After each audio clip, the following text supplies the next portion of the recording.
এখানে আমি আমার ঘরটা মিছিল করতেছি।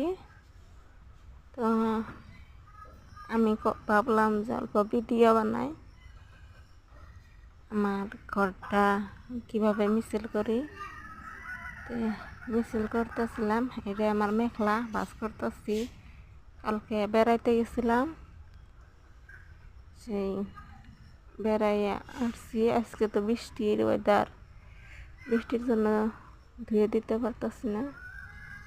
রোদ্রে ধুবো, আজকে ভাঁজ করে রাখতেছি, নাহলে নষ্ট হয়ে যাবে।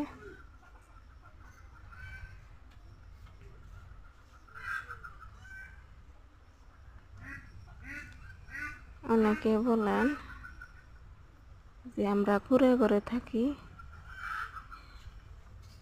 আসলে কুঁড়ে ঘরই আমাদের